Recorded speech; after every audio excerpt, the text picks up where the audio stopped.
Yuya Tenju, a compassionate boy. Despite being bullied, courageously defends a harassed girl, only to suffer physical abuse from the bullies who mock his looks. Finally, the police arrive, and they run away. The girl thanks him for his help, but Yuya walks away. Enduring continuous mistreatment at home and school, Yuya's comfort comes from his late grandfather's teachings on kindness. Living alone, he works part-time every day. At school, Yuya is graduating from middle school, but in his yearbook, there are only ill remarks about him. He tries to leave for work but gets stopped by his bully, who makes him their punching bag as his siblings watch. When he gets to his job, his boss is fed up with him, telling him not to come back. After a depressing meal, he looks at himself in the mirror and smashes it, thinking nothing will change. He punches the wall, opening the door to a hidden room, filled with strange items which were souvenirs from his grandfather. Yuya stumbles upon a portal to another world filled with extraordinary weapons. He gets notifications about the different functions available to him. Struggling with low stats, Yuya's encounter with a tough monster increases his abilities, triggering a remarkable transformation in his overall appearance and capabilities. Adopting his newfound strength, he explores the other world, attaining new skills and overcoming his challenges. As high school begins, everyone is amazed by Yuya's new looks. When he goes to the bathroom, he is shocked to see himself for the first time after his transformation. Yuya's siblings, confused by his transformation, mock him. But their insults get interrupted by Kawari Hogan, the girl he saved from harassment. She offers Yuya a chance to join Osei Academy as a gesture of gratitude from her father. Despite being reluctant, Yuya agrees, and at the academy, he meets Tsukasa Hojin, the chairman, who praises him for his bravery. Questioning his worthiness, Yuya is motivated by Tsukasa's encouragement to undergo a trial enrollment. Entering the classroom, Yuya is surprised by the welcoming environment, and after class, the students' friendliness overwhelms him. But Ryu Igarashi interferes and introduces Yuya to the cafeteria, where he bonds with Shingo, a game club member. The trio talks about hobbies, and Shingo reveals his game much to Yuya's surprise, and Shingo explains the teachers allow it because they know students won't play in class. After a positive day, Yuya reflects on his experience, with Tsukasa talking about Yuya's thoughts on Osei, and despite uncertainties, Yuya is assured he belongs. Kawari invites Yuya on a date. Using funds from the other world, he manages to get them a nice dessert. The two attract attention, and Yuya's classmates find them adorable. After enrollment, Yuya trains in the other world, envisioning his new friends. He faces his fear of stepping outside the protected area. Hearing screams, he rushes to find a monster attacking humans, stepping up to rescue a girl in need after difficulties defeating the monster. At home, Yuya wonders about the fate of the girl he rescued, then decides to go shopping for new clothes. His striking appearance attracts everyone, as they mistake him for a model or an actor. The director, desperate due to the model, Shu's absence, begs Yuya to step in, which he agrees to. Despite his initial anxiety, Yuya impresses during the shoot, and Miu, a fellow model, encourages him. In the other world, Princess Lexia, grateful for her rescue, defies warnings and goes into the dark forest to find her savior, ordering all her knights to escort her. Meanwhile, Yuya completes the shoot, earning admiration from the director and spectators. Exhausted, he shares a moment with Miu, learning about her motivations in the modeling industry. Shu arrives and tries to harass Miu, but Yuya effortlessly handles him, earning cheers from the crowd. Turning down modeling offers, Yuya receives compensation in the form of clothes and bids farewell to Miu. In the car, the director teases Miu about her noticeable liking for Yuya. Back at home, Yuya arranges his wardrobe, unaware that an agency is desperate to sign him. In the other world, Yuya helps the knights battle goblins, earning Princess Lexia's admiration. In a surprising twist, she proposes marriage to Yuya, leaving everyone surprised. As Princess Lexi and her guard dispute over her impulsive proposal, Yuya invites them to his house for safety. In Yuya's home, Lexi and the captain, Owen, introduce themselves. Despite her royal status, Lexi proposes to Yuya, who feels it's too soon, so Lexi opts for friendship. Owen reveals the king's desire to meet Yuya, who reluctantly agrees to the royal command. Back at school, Ryu impresses everyone with his soccer skills, and Yuya watches from a distance. Yuya catches the attention of a girl named Kaida Kazama, who walks up to befriend him. During the match, Ryu passes the ball to Akira, who attempts to use his new skill moves but accidentally kicks the ball in Keida's direction. But Ryu kicks it into the goal, much to everyone's amusement. Akira, Ryu's teammate, thanks Yuya for saving her, leading to a light-hearted interaction. Kawari goes to change her clothing and the girls gossip, speculating about Yuya, while Keida shares her encounter with him. During class, Yuya waves to Keida, but the arrival of the infamous delinquent group Red Ogre disrupts the school. Yuya's siblings are shown to be part of the group, planning to adopt Kaori. Kawari warns them about the police arrival, but Yuya's siblings proceed with their plan. Witnessing the chaos, Yuya overcomes his fear and defeats the delinquents to protect Kaori. The police arrive, apprehending the Red Ogre. In a critical moment, Yuya protects his younger brother from harm, saying even though they've been terrible to him, they are still family. Yuya goes to explore in the dark forest, but recalls a warning from Owen telling him the forest is the most dangerous region in the world, with monsters strong enough to destroy a city. He goes deep into the forest for stronger opponents to level up faster. He suddenly encounters a powerful ogre king attacking a helpless puppy. Overcoming his fear, he defeats the ogre and rescues the puppy, naming it Knight. Back in school, he asks his friends if there are any pet shops around since he just got a dog, leading to a trip to the pet shop with Keida. During a stroll in the park, Yuya and Knight attract attention, leading to an encounter with Kawari. Yuya introduces Knight to her. She starts petting him with the onlookers thinking they are so cool. Then Miyu, who happens to stay around the neighborhood, recognizes Yuya and calls out to him. After Yuya introduces the girls to each other, Miyu also leaves to avoid causing a scene. After stopping a thief from robbing a woman, Yuya gains admiration from the crowd, and Kaori expresses gratitude. Continuing their exploration in the dark forest, Yuya and Knight face various challenges, including defeating an ogre king and a crystal deer.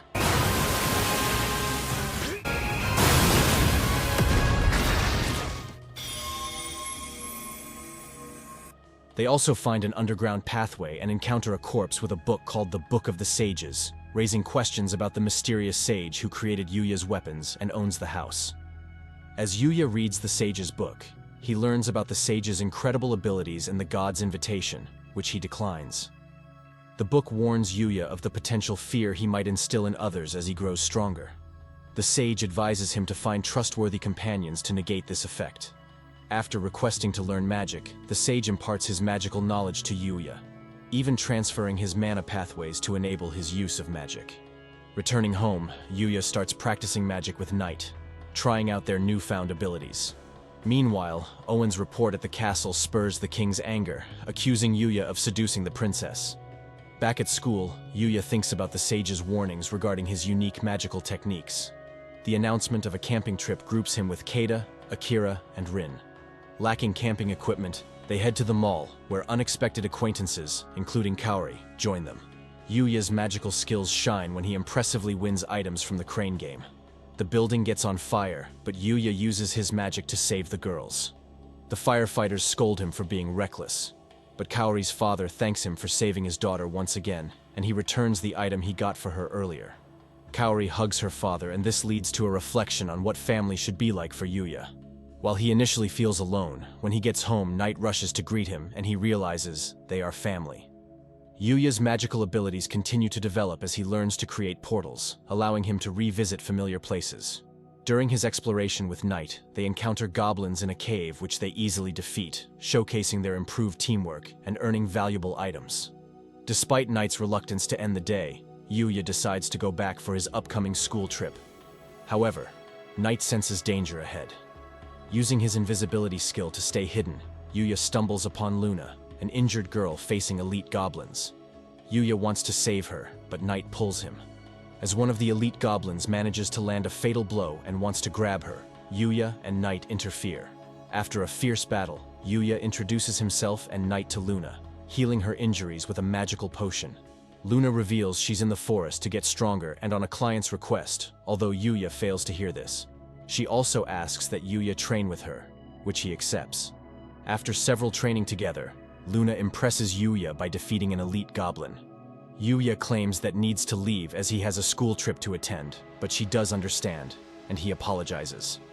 As the training concludes, Luna surprises Yuya by joining him in the bath, making him feel embarrassed. She expresses her gratitude to Yuya for their time together. during Yuya's school trip, where he showcases his luck in card games, wondering if the jackpot with Luna was also due to his high luck stats. The school camping trip introduces a survival challenge, and Yuya, armed with the skills he learned from Luna, manages to secure food for his group. In the dark part of a town, we see a shop filled with puppets. Luna uses her thread to cut off their head as her powers have improved. She thinks about her time with Yuya, as her life could have been different had she met him earlier, but decides to forget about him. She's an assassin who has been killing since childhood, a member of the Dark Guild, and the Headhunter.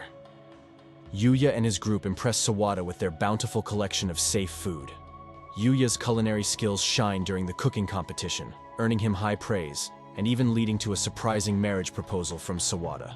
However, he politely declines. Later that night, Yuya teleports home to care for Knight and prepare a meal, finding joy in others enjoying his cooking. Back at camp, his physique draws attention, and in the girls' room, discussions about Yuya's preferences in girls unfold.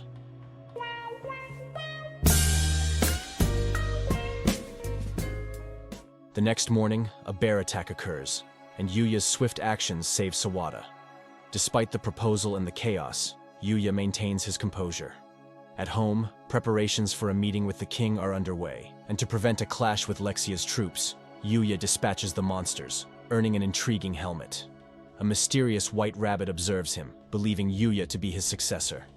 As the royal troops arrive, Luna attempts an assassination, only to be stopped by Knight. Yuya, choosing to believe in her goodness, asks the princess to let him treat Luna. The princess agrees, and they teleport home together. Lexia is shocked at his teleportation, but Yuya recounts how he met Luna and is training with her. Lexia is more concerned about the teleportation magic, and she cautions him against using it publicly, as it's unconfirmed and could lead to conflict. Lexia calls out Luna for pretending to sleep, revealing that Yuya was aware but played along. Lexia queries Luna about her past, but Luna suggests Lexia ends her life, and eventually shares her backstory. Luna is an orphan who was taken in by a man who teaches her to read and write along with the ways of assassination. She later joins the Dark Guild, an organization involved in numerous crimes and assassinations. Learning Luna was known as the Headhunter amazes Lexia. Yuya wonders if Knight sensed Luna's background, clarifying Knight's initial aggression. Luna reveals her failure to assassinate the princess will lead to her death either from other assassins or the royal family. Concerned for Luna, Yuya expresses worry, causing Luna to question his care despite their brief time together. Yuya reveals he values their time and considers her a friend. Lexia asks Luna to be her bodyguard instead, which she is forced to accept by Luna having failed to kill her. During a bath, Lexia and Luna discuss their feelings for Yuya, contending to win his love. The next day, they reunite with Owen and his men, with Yuya apologizing for leaving Owen behind. Luna's identity is revealed, and despite initial distrust, Owen lets her accompany them, promising to keep an eye on her. As they part ways, Luna surprises Yuya with a kiss, leaving him wondering about her feelings. While having a nice bath with Knight in his bath tube, he notices another creature which he unknowingly tames. After checking its stats and exploring one of its abilities, he names it Akatsuki. Back at school, Yuya returns to normal life, partaking in sports activities. During a soccer game, Yuya's unexpected catch surprises everyone. Feeling. Yuya is invited to join the entertainment industry, but declines, saying he is content with school life. Miyu attempts to persuade him otherwise, revealing a magazine cover featuring them together. Meanwhile, in the other world, Yuya faces challenges and encounters a talking rabbit named Usagi, who saves him from a powerful mithril boar. Usagi, a divine kicker, offers to train Yuya and reveals the existence of Veil, the manifestation of negativity in the world. Despite his initial reluctance, Yuya agrees to be trained by Usagi in exchange for learning magic. After Yuya evolves and gains strength, he takes part in a tennis competition, facing a national champion known as the Sniper. Despite delivering a powerful serve, Yuya forfeits to avoid causing harm. In a volleyball match, Yuya bursts the ball and damages the court. Later, during a game with Kuri, he intervenes to prevent her from hurting herself and others, earning her gratitude. At the end of the day, Kuri voices her thanks to Yuya, offering to treat him to food. But Yuya says he is content with her company and receives a kiss on the cheek. Meanwhile, we see Usagi as he fights against one of the Vile. Usagi defends himself with magic, and the girl finds it surprising as he shouldn't be able to use it. He reveals Yuya is teaching him, and the girl decides Yuya is a greater threat, so she leaves to find him and deal with him first. Meanwhile, in the agency, plans are set in motion to feature Yuya in a magazine spread. The chef reflects on the potential success, but is aware of the risks involved, foreseeing the interests of rival agencies. Back in the house, Yuya and Kuri study together. A flashback reveals how they began studying together. Kuri goes to the bathroom but discovers the doorway to the other world. Intrigued by Yuya's magical abilities, Kuri accepts his invitation to explore this mystical realm, creating a unique bond between them. In the capital, Lexia returns. Luna's true identity is revealed, and the king's anger flares, but Lexia forces him to accept Luna. The masked man, Reiga, orchestrates a plan to use Yuya in his schemes. As Yuya heads to the capital, he sees girls with cat ears and visits a guild, selling off his items. He gets an informal audience with the king, who is angered by Lexia's proposal to Yuya. He accuses him of seducing his daughter. Owen intervenes to calm the king, who is displeased as Yuya didn't bring any gifts for Lexir. Immediately, Yuya presents beddings obtained from defeating sheep. Lexir appreciates the gift, but it infuriates the king, believing Yuya's attempts to seduce Lexir in his presence. Owen tries to explain cultural differences, and Lexia explains that gifting bedding implies a desire to marry and share a bed. Realizing his mistake, Yuya faces the king's wrath, who attempts to execute him. Suddenly, assassins attack them. Despite the king's orders to fire, a magic negation barrier is activated, neutralizing the arrows. Yuya, with his pets, easily subdues the attackers, causing Lexia to hug him. Yuya shows interest in the Adventurers Guild and reveals he recently joined the Merchant Guild. Luna suggests registering for the Adventurers Guild as it allows him to take on quests and sell hunt monsters. Despite Lexia's jealousy, Luna decides to register with Yuya. At the guild, they fill out registration forms, with Yuya cautiously mentioning his magic abilities, remembering the sage's warnings about the world's less advanced magic. The receptionist attempts to check Yuya's magic power with a crystal ball, only for it to suddenly explode, surprising everyone. The receptionist tries again, but the crystal ball shatters once more. They submit their forms, and the receptionist issues their guild cards, starting them at rank F. The receptionist explains the quest completion process, and that they can finish quests at their own pace. The group checks out quest options, but Glina, seemingly tipsy, seeks to team up with Yuya due to his crystal-breaking feat. But the girls refuse, and Lexia considers joining the guild to protect Yuya from such encounters. But Luna advises against it, noting Owen already struggles to keep her in check. They go into the field to gather herbs, and Yuya is surprised to see his discernment skills extend to harvesting. Luna and Lexia compete to gather valuable herbs, with the winner earning a day-long date with Yuya. Owen reminds them not to overharvest. While the girls return with their herbs, Yuya scans them, and Owen rushes back announcing the discovery of the first prince's location, and asks Yuya's help. They arrive at an abandoned house and encounter the prince threatening a soldier. Yuya intervenes, preventing the prince from harming himself. Suddenly, an explosion reveals the Vile Girl, who considers the prince expendable for her plans of causing chaos and war. As the girl prepares to execute the prince, Owen attempts to stop her but is stopped by an arrow. Yuya, confused by the sudden attack, watches as the girl reveals her intention to wipe out humanity. The group struggles against her arrows, and the girl seems to predict their movements. In a timely intervention, Yuya uses his magic to disperse the arrows, causing the girl to retreat temporarily, as she has already expanded most of her powers. The prince, Reiga, is brought before the king, and the guards take off his mask and clothes, which are revealed to be covered in scars. Lexia is actually responsible for his injuries, because she once lost control of her magic, and he ends up being caught in it. Reiga spirals into madness, blaming the king for isolation. Yuya steps in with a healing solution, surprising everyone by completely healing Reiga's scars. Grateful, Reiga makes Yuya a Lord Knight, offering lands and a mansion. Lexia forces her dad to spar her brother from a death sentence. Troubled by dreams of battling the vile, mysterious girl, Yuya intensifies his training in the other world.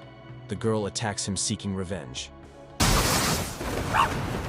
Meanwhile, Kawari, visiting Yuya's home, witnesses the chaos. In a confrontation,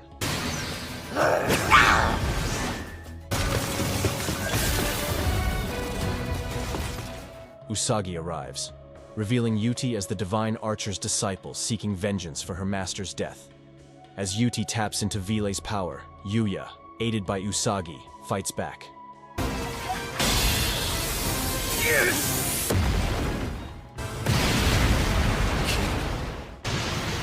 Behold. Akatsuki, a holy beast, intervenes, neutralizing Yuti's powers. Despite the chaos, Kawari remains supportive, witnessing Yuya's strength. He opens up about leveling up in this world, worrying about Kawari's perception. To his relief, Kawari reassures him of her unwavering affection, emphasizing his kindness since their first meeting remains.